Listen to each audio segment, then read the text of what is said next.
Apparently there was not much security because Jack Ruby was in there, but I think he was... The old saying, if only these walls could talk, could be changed in this Kilgore building to if only the items within these walls could talk. Bull riding, yes, sir. And here was the fella. Kilgore's Texas Museum of Broadcasting and Communications spotlights the people and equipment of broadcast's golden age. Everybody has experienced their world through radio or television. We've all been very influenced by what we've seen on radio, heard on radio, or seen on TV.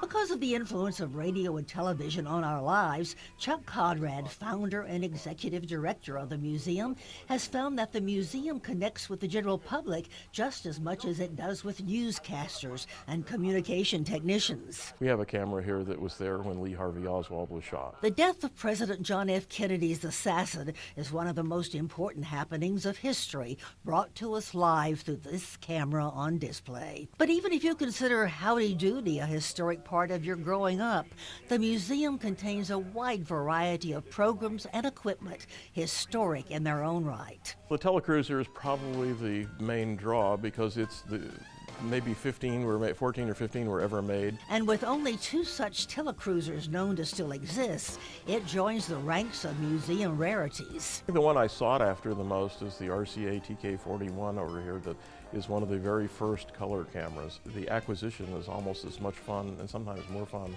than actually owning it. Conrad, who has a background in radio and television and still operates radio stations, started out as a collector. But unlike collecting stamps or coins, space became a problem. Conrad says when he realized he had over 50 TV cameras stacked in his garage, it was time to make new plans. And then he met Warren, who was as avid a collector as Conrad was. Some of it's Warren's private collection, some of it's mine, and a whole ton of it has just come in since we opened. Even with the 16,000 square feet of room in the present museum, new displays are competing for space. Trucks just keep backing up to our door. Trucks come from all parts of the country, leaving such items as an entire film editing station, as well as 750 pounds of transmitter installation manuals. With the importance of communication in our lives, and with avid collectors like Chuck Conrad, the Broadcast Museum will probably not remain a well-kept secret for long. Until next time, from Kilgore, I'm Joan Hallmark.